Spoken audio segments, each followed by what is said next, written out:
Bonjour, dans cette vidéo, je vais t'expliquer comment doubler ton chiffre d'affaires en 2022. Alors je te rassure, il n'y aura ni de vendeur de rêves dans cette vidéo, ni de faiseur de miracles. Par contre, il y aura 5 conseils issus de 15 ans d'expérience qui vont te permettre de découvrir une nouvelle façon de trouver des clients, une méthode différente de vendre tes prestations, un bonus très précieux pour finir cette vidéo, et je te parlerai aussi de la chose et du conseil le plus sous-estimé afin de pouvoir booster et multiplier par 2 ton chiffre d'affaires cette année. Moi, ce qui me plaît, ce qui me motive, c'est de partager les connaissances que j'ai acquises depuis 15 ans. Donc, si tu veux encourager les vidéos et me dire que ce que je fais te plaît et te convient, n'hésite pas, un, à mettre un commentaire en dessous, deux, à liker les vidéos, et puis surtout, n'hésite pas à t'abonner, comme ça, tu ne rateras plus jamais aucune vidéo de Perform Coach Formation. Mon premier conseil, ça va être de t'aider à vendre tes prestations de manière différente. Parce que du coup, la plupart du temps, le problématique, c'est que tu vas être comparé seulement au prix par rapport aux autres coachs sportifs. Donc ça va t'amener à quoi? Ça va t'amener soit à t'aligner au prix des autres coachs sportifs, soit à vouloir mettre moins cher pour dire c'est moi que les gens vont choisir. Et forcément, on va tirer les prix vers le bas. Moi, je vais t'expliquer dans cette vidéo, dans cette partie, dans ce conseil, comment faire en sorte de faire autrement sans faire fuir les clients, et ça te permettra d'avoir des prix plus élevés en gagnant mieux ta vie tout en te différenciant des autres coachs sportifs. Ce que je veux te dire, c'est qu'il faut absolument éviter de vendre des séances ou des packs de séances. Plus tu vas parler en séance ou en pack de séances, 10, 20, 30, 40, 50, à tes prospects, donc à tes futurs clients, plus ils vont, eux, en déduire le prix à l'heure, et là, tu vas être foutu. L'objectif pour toi, c'est de leur parler en objectif et en résultat. C'est-à-dire que les gens viennent te voir, non pas pour avoir un nombre de séances avec toi, mais pour avoir un résultat. Ils veulent perdre du poids. Ils veulent perdre X kilos en X temps. Ils veulent ne plus avoir mal au dos. Ils veulent préparer une course et finir dans les 100 premiers de leur marathon. Bref, ce qu'ils veulent, c'est avoir un résultat. Donc, ton objectif à toi, c'est de leur dire très bien, pas de souci, ma méthode va vous amener à ce résultat-là. Pour ça, on va partir ensemble pendant 6 mois. Et pendant 6 mois, on va avoir tel cadre de travail. Et là, du coup, l'objectif pour toi, c'est d'avoir des valeurs perçues et des plus-values supplémentaires. C'est-à-dire que l'objectif, ça va être pour toi de ne pas avoir seulement des séances en présentiel. Si tu n'as que ça, c'est compliqué de vendre autre chose que des packs. Donc ton objectif, c'est de développer une application, de développer des séances vidéo, peut-être même des séances que tu vas envoyer, si tu veux, même en PDF à tes clients. Bref, l'objectif, c'est de trouver une solution pour que tu puisses avoir quelque chose en plus que tes séances présentielles. Ce qui va te permettre d'avoir un package de vente qui, justement, te permettra de ne plus parler à l'heure et de ne plus être comparé aux autres coachs sportifs. Et donc de parler en résultat et de parler en objectif. Si tu veux en savoir plus sur cette partie, je t'invite à cliquer sur le lien qui est au-dessus. Comment arrêter de vendre tes tarifs à l'heure, mode d'emploi, ça t'expliquera vraiment en détail comment faire en sorte justement de vendre en objectif et en résultat et de ne plus être comparé aux autres coachs sportifs et donc de ne plus seulement être vu par rapport à ton tarif à l'heure, mais bien par rapport à tes compétences et à tes résultats.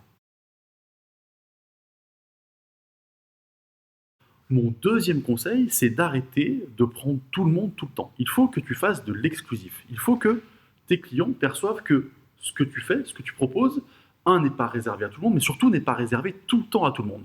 Tu vas devoir, par exemple, limiter le nombre de personnes qui vont rentrer dans ce que tu vas proposer. Par exemple, un challenge. L'objectif, c'est de te dire que tu vas limiter à 6, 8 personnes ta proposition actuelle. Pourquoi? Parce que tu vas vouloir beaucoup mieux accompagner tes clients. Et ça, c'est une force incroyable. Au lieu d'accueillir tout le monde et de plus avoir trop le temps et de pouvoir être partout, il vaut mieux accueillir moins de personnes, mais beaucoup mieux s'en occuper. Forcément avec un tarif différent. L'objectif pour toi, c'est d'être capable aussi de faire passer à l'action ceux qui hésitent. Si je te dis moi que tu peux tout le temps venir chez moi quand tu veux, tu vas te dire tiens, je viendrai peut-être plus tard, c'est pas le moment, tu vas te chercher beaucoup d'excuses. Par contre, si tu dis que l'offre actuelle est réservée à 8 personnes maximum et que ça démarre maintenant et que tu l'as fait seulement une fois cette année, les gens, les prospects en fait, vont réfléchir et vont se dire il faut que je passe à l'action maintenant, après c'est terminé. Pour que ce principe marche, bien entendu, il faut que tu sois capable de créer une communauté. Et cette communauté va te suivre, va être, j'allais dire, fan de ce que tu fais et va aimer ce que tu proposes. Et si cette communauté est bien triée et bien choisie, cette forme de vente en exclusivité va très très bien fonctionner. Quand je te disais au début de cette vidéo qu'il n'y a pas ni de miracle ni de faiseur de rêve, c'est que le fait de faire de l'exclusif comme ça va te permettre d'avoir des prix plus élevés, donc avec moins de travail, gagner plus d'argent. Donc du coup, tu vas pouvoir doubler ton chiffre d'affaires dans l'année grâce à ces méthodes. Et ça, c'est un des 5 conseils que je te donne aujourd'hui. Mon troisième conseil fait suite au deuxième et va te préciser comment faire en sorte justement d'avoir cette communauté. En fait, l'objectif, ça va être d'être capable de donner pour recevoir. Si tu penses que les gens vont te suivre, vont vouloir s'engager avec toi si tu n'as jamais rien proposé, si tu n'as jamais rien donné gratuitement, tu te trompes complètement. L'objectif dans les réseaux sociaux notamment, ou en général dans la vraie vie, c'est toujours pareil. C'est que pour recevoir, il faut à un moment donné donner, mais j'allais dire donner honnêtement. L'objectif, c'est que tu sois capable de montrer aux gens de quoi tu es capable et que tu leur proposes des solutions afin de régler leurs problématiques. Pour cela, moi je te conseille par exemple de créer un contenu, vidéo, e-book, quelconque, peu importe. L'objectif c'est que tu vas être capable de le distribuer gratuitement aux gens qui sont intéressés, aux gens qui ont la problématique que tu traites à un moment donné. C'est pour ça que très souvent je parle d'être spécialiste, parce que si tu fais ça, tu ne peux pas le faire sur toutes tes offres. Tu ne peux pas le faire en disant je vais faire un petit bouquin pour la perte de poids, un autre pour le mal de dos, un autre pour les sportifs de haut niveau. Il faut que tu te spécialises justement pour n'avoir qu'un seul cheminement et qu'une seule manière de parler à un seul type de client, à ta niche de marché. Si tu veux d'ailleurs en savoir plus sur comment faire en sorte de te spécialiser, je t'invite à cliquer sur le lien qui est juste au-dessus. Afin de pouvoir savoir qui te suit et d'engager un peu plus ta communauté, tu as deux solutions. Soit tu es capable de récolter des mails et derrière de leur envoyer des communications plus précises, soit tu es capable de créer des groupes Facebook par exemple, afin de créer beaucoup d'interactions, de pouvoir communiquer avec tes prospects et justement de faire en sorte qu'ils basculent en clients. Mon quatrième conseil, c'est que tu ne dois pas avancer seul. Alors, je vais très clairement dire que je ne prêche pas pour ma paroisse ou pas, ça je m'en fous. Ce que je vais t'expliquer, c'est la réalité de l'entrepreneuriat. C'est-à-dire qu'à un moment donné, si tu avances tout seul, si tu n'es pas accompagné par quelqu'un, si tu ne vas pas avoir quelqu'un qui va de l'extérieur te permettre de prendre du recul, tu n'avanceras pas à la bonne vitesse et finalement tu vas même peut-être stagner à un moment donné. Moi, je te le dis, si tu n'as jamais été accompagné, c'est une erreur majeure. De penser que tu vas y arriver tout seul, c'est une erreur majeure. Tout le monde, les sportifs pros, les grands chefs d'entreprise sont tous accompagnés par quelqu'un. Je ne te demande pas de prendre quelqu'un et de le suivre tout le temps. Je te demande de changer et de varier tes accompagnements si tu le souhaites, afin d'avoir des propositions différentes et surtout de voir les choses différemment. En fait, ce que je t'explique là, c'est ce que moi je vis depuis le début de mon entrepreneuriat. C'est-à-dire que j'ai toujours été accompagné, et le peu de temps d'ailleurs où je ne l'ai pas été, parce que je n'avais pas pris le temps de regarder ce qui me plaisait, par qui je pourrais être accompagné, j'ai fait des erreurs majeures. Parce que je n'avais pas cette prise de recul et ces moments où finalement, il y a quelqu'un qui va t'aider à y voir plus clair.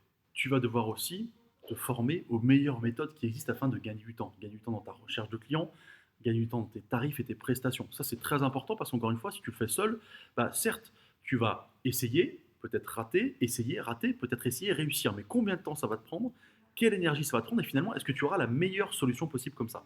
Autant aller apprendre auprès de gens et de personnes qui ont déjà les connaissances et qui ont de l'expérience là-dedans. Encore une fois, je ne prêche pas pour ma parole, je te parle en général. Ce que je dis, c'est qu'il faut absolument que tu ailles te former. Moi, je l'ai fait aussi, ça m'a permis d'avancer bien plus vite et de comprendre bien mieux tous les mécanismes justement du business dans l'entrepreneuriat du coaching sportif. Si par exemple tu penses que pour trouver des clients, il te suffit de publier sur les réseaux sociaux de manière normale, tu vas vite te rendre compte que finalement les retours ne sont pas si importants que ça. Et là, c'est à ce moment-là que tu dis tiens, il faut que je me forme. Regarde bien les manques que tu as, analyse bien ce que tu es capable de faire tout seul et là où tu es performant et là où tu ne l'es pas pour aller te former. C'est important d'être hyper honnête envers soi-même et de consacrer une partie de ton budget à ça dans l'année. C'est comme ça que tu pourras facilement doubler ton chiffre d'affaires. Si maintenant tu trouves quelques clients par mois, par-ci, par-là, mais que tu arrives grâce à une formation à avoir une rentrée de clients régulière, peut-être 3, 4, 5, 6 par mois, imagine bien la différence entre les deux. Si en plus tu as une formation par exemple qui va te permettre de vendre à des prix plus élevés sans faire fuir les clients et que tu peux peut-être multiplier par deux ton tarif actuel ou même l'augmenter de ne serait-ce que de 30 ou 40%, du coup imagine la différence sur ton chiffre d'affaires. Donc encore une fois, de ce dont je te parle ici, ce n'est pas vendre du rêve, c'est une réalité. Avec les bonnes méthodes, tu peux facilement booster ton chiffre d'affaires d'une manière énorme. Quand je te dis de ne pas avancer seul, c'est aussi être capable d'échanger et de discuter avec d'autres coachs sportifs. Parce que ce qui est important, c'est de connaître ce qu'ont fait les autres, les erreurs qu'ils ont faites, puis les problématiques qu'ils ont. Ils ont les mêmes que toi, donc échanger va être intéressant. Le problème, c'est que quand tu es dans le même secteur, tu es un peu concurrent. Donc c'est pas toujours évident d'échanger et de savoir exactement ce qu'il en est. Ton but, c'est aussi d'être capable d'échanger, de discuter avec d'autres coachs sportifs afin justement de pouvoir te sortir de tes problématiques et puis comprendre aussi que ce que tu fais et ce que tu vis au quotidien, c'est normal, tu n'es pas le seul à le vivre et tu vois, ça va te permettre déjà d'avancer bien plus vite, d'avoir d'autres personnes avec qui discuter, qui partagent les mêmes problématiques que toi et qui te permettront d'avancer ensemble. Le cinquième conseil, c'est que tu dois parier sur toi. Alors, j'ai parlé des formations sur les méthodes, etc. Maintenant, je vais te parler de toi. Tu es au centre de ton business, puisque tu es auto-entrepreneur, entrepreneur, coach sportif indépendant. L'objectif, c'est de comprendre que forcément, les deux personnes sont intimement liées et que du coup, si toi, humainement, tu progresses, si tu es capable, ce que j'appelle moi, d'être aligné avec toi-même, te sentir bien dans ton corps, à l'aise, tu sauras quels sont tes points forts, tes points faibles, tes valeurs, et tu sauras bien mieux vendre tes prestations, trouver des clients, communiquer, tu seras bien plus à l'aise dans le relationnel, ce qui fera que tu vas aussi beaucoup mieux fidéliser. Bref, l'objectif, c'est de parier sur toi. On a tous des qualités, on a tous des angles d'attaque qui sont hyper performants. Faut-il encore pour ça les connaître, travailler sur soi et oser régler ces problématiques. Parce que effectivement, le fait de faire ce qu'on appelle du développement personnel, bah, ça va te demander de dépasser un petit peu, et puis d'aller foutre le nez dans les endroits qui ne sont pas toujours évidents, avec des problématiques peut-être liées à ton expérience, à quand tu étais plus jeune, etc., qui ne sont pas très positives sur le moment. Mais le fait de régler ces problématiques et de te mettre en honnêteté avec toi-même, tu verras, ça va te permettre de faire un bond en avant de folie et justement d'avoir plus de clients, de vendre des prestations plus élevées, de fidéliser encore mieux et donc forcément d'augmenter ton chiffre d'affaires.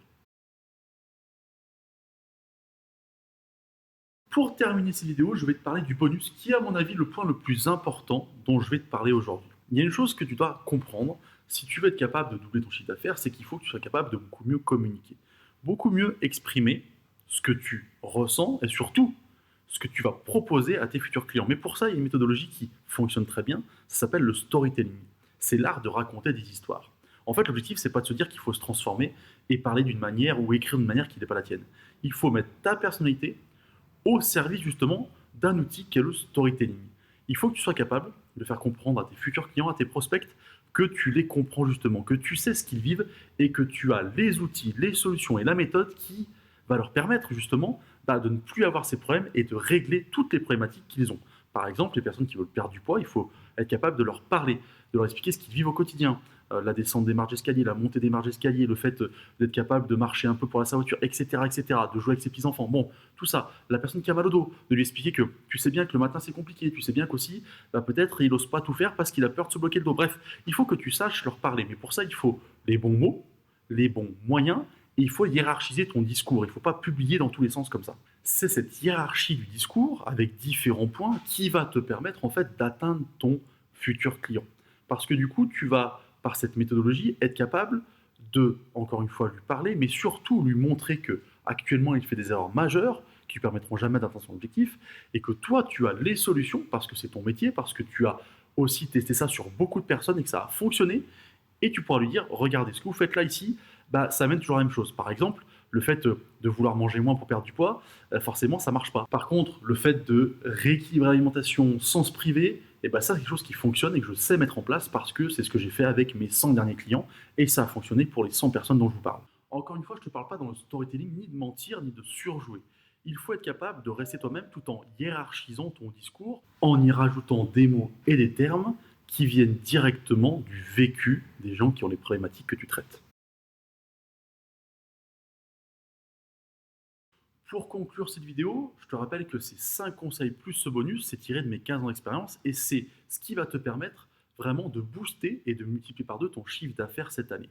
J'espère que cette vidéo t'a plu et surtout qu'elle te servira à booster ton chiffre d'affaires et que les conseils que je t'ai donnés là, tu vas pouvoir les appliquer et qu'ils vont fonctionner. N'hésite pas en commentaire dessous à mettre ce que tu en as pensé, à me poser tes questions.